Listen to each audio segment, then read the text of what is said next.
There's a big fucking difference between feeling fearful and taking action because you think it's not going to manifest unless you do something like text them, and then sitting back and knowing they love you and they'll text you, or taking the action of texting them, knowing they want to hear from you because they love you. And you're not doing it to force the manifestation of the relationship to come about. You just know they're happy to hear from you, and you know you're going to be happy whatever the outcome.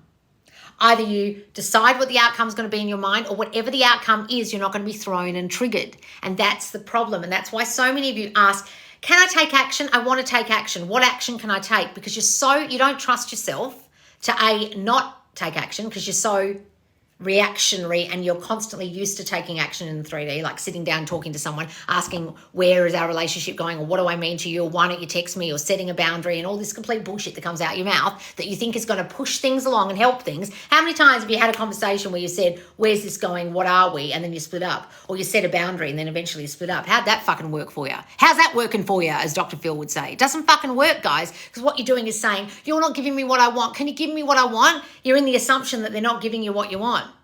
So whatever you do, whatever action you take, you've got to assume they're going to give you what you want whilst you take the fucking action. So while you're setting the boundary and that bullshit that some dating coach told you to do comes out your fucking mouth, you've got to think, well, they're going to do what I say.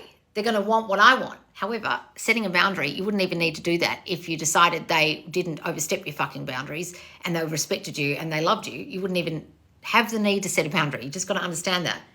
If you feel like you have to have the conversation of where are we going, what do I mean to you, you've got an assumption that you don't mean enough to them. You've got an assumption you're not actually in a relationship. You've got the assumption that this isn't going somewhere. You've got the assumption that you want more than they do.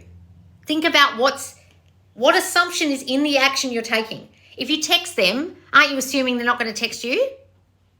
Ask yourself. And if you're confident, and it's not feigned confidence, and you say to me, Loz, I'm just texting them because that's what we do. We text each other, and I'm confident enough to text him. Go ahead, text him all you like. Run down the street with his underwear on your head, shouting his name for all I fucking care. So long as you got confidence and you believe it's going to manifest what you want to manifest, do it.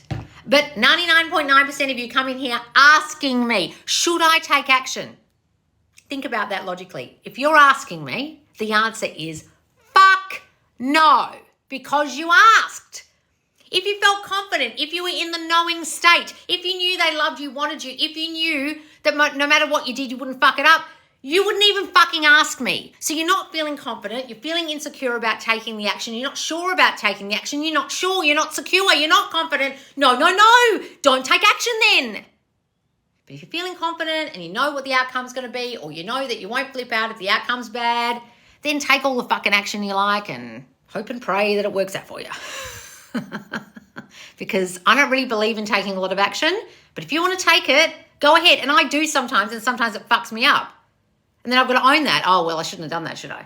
Because behind me taking that action, there was a fear, and that's why I took the action, so own it, Loz, and that's why it backfired, so oh well. But how many of you can own it afterwards? How many of you can assess that? How many of you can not spiral? How many of you can not freak out when it goes wrong? Not many of you. And I know that sounds like I don't have much confidence in a lot of you, but I've been teaching this for 3 fucking years, and I watch you all spin out, freak out, and get triggered after you take the action and it doesn't go the way you want. Why can't you just imagine it? Why can't you just manifest it? Manifestation is with your mind. So that fucktard who teaches hypnotism on YouTube or whatever, on TikTok, does not understand that imagination is the only reality. And he's thinking you have to take action to manifest. Imagination is the only reality, dude. What you're imagining will manifest. Oh, I thought I had to take action. You're really confused. Can you just stick to hypnotism, those really bad hypnotism videos you do on TikTok that people think you're hypnotizing them because you're a real charlatan? Just stick with that. You're really good at tricking people into thinking you're hypnotizing them. You're great at that. Just stick with that, dude. Be careful who you're watching, guys. A lot of people are triggered bitches who will reply to me with 6-minute videos. These are the people you're taking advice from to take inspired action. Be careful who you watch. I didn't even watch it. I got 2 seconds into this and went, oh, you're joking. This is 6 minutes reply. I just swiped away. Didn't even watch it. It was him getting all angry and triggered, chucking us back. These are the people you're watching, guys. These are the people you're taking advice from, okay? Be careful. Be careful who you listen to. Listen to Neville. He says do nothing. But if you do something, do it with confidence, please.